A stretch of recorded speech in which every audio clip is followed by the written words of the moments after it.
el correísmo y la economía en el Ecuador.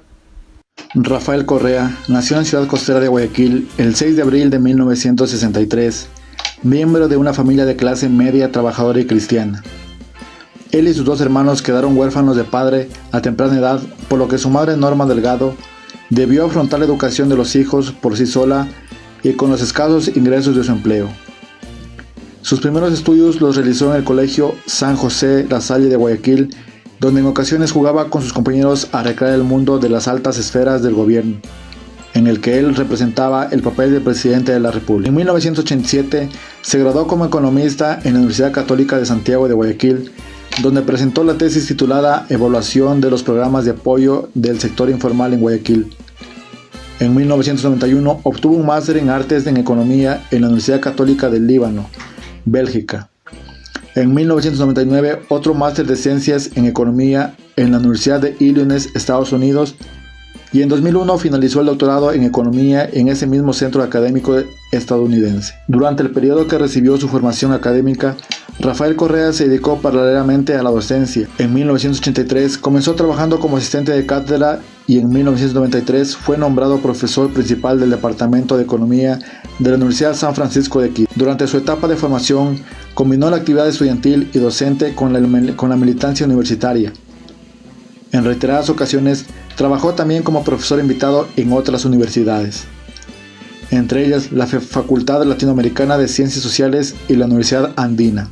La carrera política inició en abril del 2005, cuando Ecuador intentaba salir de una grave crisis institucional. En ese entonces, vicepresidente de la República, Alfredo Palacios, se hizo cargo del gobierno después de que el Parlamento destituyera al presidente Lucio Gutiérrez, como consecuencia de una gran movilización ciudadana en la que tuvo gran protagonismo el movimiento indígena. El nuevo candidato, Rafael Correa, para ocupar la titular del Ministerio de Economía y Finanzas, una cartera para la cual el guayaquileño contaba con una sólida formación. En ese cargo permaneció hasta el mes de agosto, cuando emprendió la actividad como consultor independiente y comenzó a perfilarse como un posible líder del gobierno. Una vez confirmado como candidato a la presidencia del movimiento Alianza País, Correa lanzó su campaña bajo la consigna irónica de que daría correazos a la corrupción, en alusión a su apellido. Entre los puntos de su programa que atrajeron la atención a los ciudadanos estuvo la férrea oposición del Tratado de Libre Comercio con Ecuador y Estados Unidos. En la primera vuelta de las elecciones presidenciales, Correa consiguió quedar en segundo lugar, después del empresario bananero Álvaro Noboa. La segunda vuelta lo confirmó como presidente electo del Ecuador al obtener la mayoría de respaldo. El 15 de enero del 2007 juró el cargo como presidente del Ecuador. La economía en los inicios del periodo presidencial de Rafael Correa. Los altos precios del principal producto de exportación ecuatoriano de esa época permitieron al gobierno de Correa emprender un programa de mejoras estrechamente vinculadas con el socialismo del siglo XXI, puesto que la meta que persigue el socialismo es el pleno desarrollo humano, y en este sentido se considera que la economía debe estar al servicio de las personas y no las personas al servicio de la economía. La característica económica más importante en el primer periodo presidencial fue la prioridad de la inversión social, destacándose el bono de desarrollo humano como el principal programa social del gobierno, destinado a las familias de menores recursos. Paralelamente se incrementó el bono de la vivienda y como resultado se registró una reducción de la pobreza tanto en la zona urbana como en la rural. En consideración a ello y mediante el aumento de las inversiones públicas se buscó el desarrollo económico. Por tanto, la formación bruta del capital pasó del 4,6% del Producto Interno Bruto a 8,6% entre el 2007 y 2008 y se focalizó en sectores estratégicos como la infraestructura del transporte, comunicación y energía, vivienda, educación, salud y sector agropecuario. Todo lo antes mencionado tuvo como finalidad satisfacer las necesidades básicas y por consiguiente alcanzar el pleno desarrollo del Estado. La República del Ecuador es la octava economía de América Latina si se tiene en cuenta la magnitud del Producto Interno Bruto. En el 2012, el Producto Interno Bruto alcanzó un monto de 70.836 millones de dólares americanos.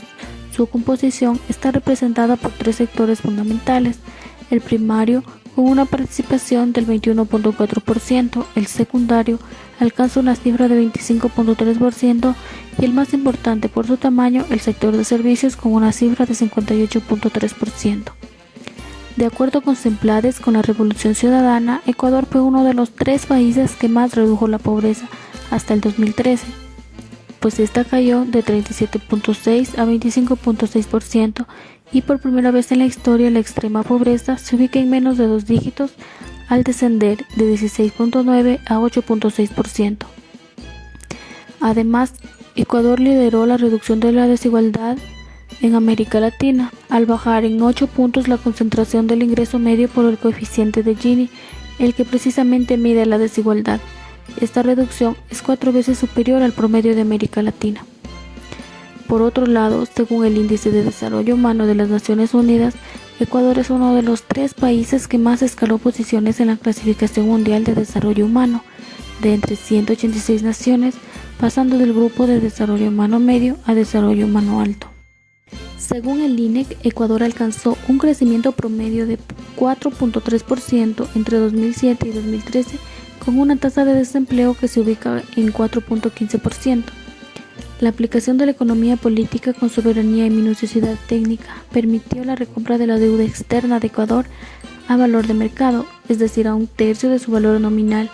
Esto significó que el servicio de la deuda nacional se redujera del 24% del presupuesto general del Estado al 5.3% entre 2006 y 2013.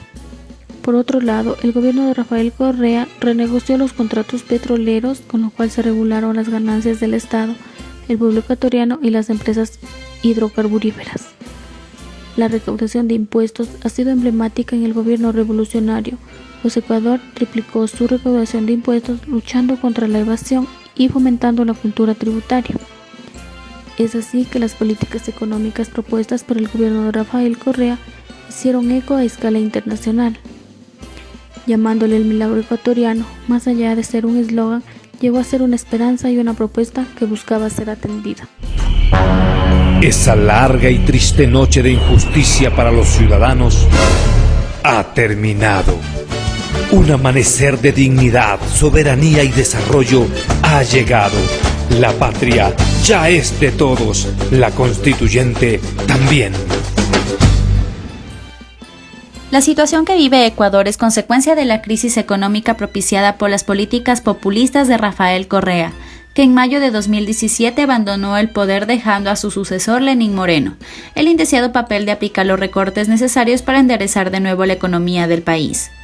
Correa más que duplicó el endeudamiento de Ecuador hasta el 45% del Producto Interno Bruto, dejó al país en crecimiento económico negativo, menos 1.2%, con un elevado déficit público, 6.7%, y con el mayor paro desde la recesión internacional de 2008, que fue un 5.2%.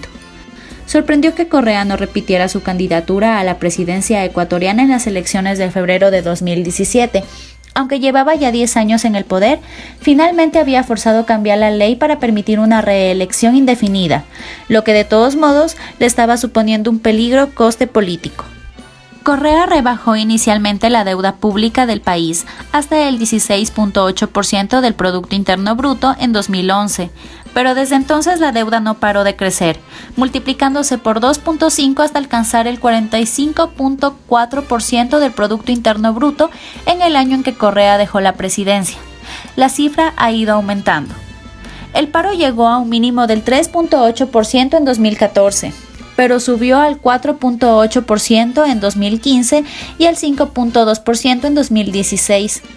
Moreno luego lo ha ido bajando, 3.7% en 2008. Y en cuanto al déficit público, este ascendió hasta el 6.7% en 2016. Después los recortes del gasto realizados por Moreno lo han ido reduciendo. La economía ecuatoriana ya se encontraba en una situación crítica cuando fue sorprendida por el sismo de abril. La baja en el precio del petróleo, la valorización del dólar en mercados internacionales y la evolución de la tasa de crecimiento del Producto Interno Bruto anunciaban para el 2016 un escenario negativo. Las previsiones temidas por el oficialismo, que insistía en un escenario de desaceleración, se cumplieron. En julio, el presidente Rafael Correa admitió que la economía ecuatoriana se encontraba oficialmente en recesión, luego de anunciar que durante el primer cuarto del año el crecimiento económico fue de 3.0%, menor en comparación con el 3.2% del año anterior, es decir, el 2015. Asimismo, el nivel de desempleo se incrementó significativamente en el último año. Durante el primer trimestre ha crecido especialmente en las zonas urbanas, lo que afectó severamente a las mujeres y a los más jóvenes. La precariedad laboral en el Ecuador es un tema especialmente sensible, porque una tercera parte del empleo correspondiente a actividades de sectores informales de la economía. El sesgo anticapital del gobierno privó al país de inversión privada que hubiera resultado en un elevado crecimiento económico. En su lugar, deja al Ecuador con el gasto público que no tiene cómo cubrir y que no puede licuar vía devaluación por estar dolarizado. El próximo gobierno está condenado a un largo periodo de recesión, que dure todo su mandato, o a tomar medidas para reducir el déficit fiscal y bajar el costo de producir en el país, todo lo cual es impopular y de difícil viabilidad política.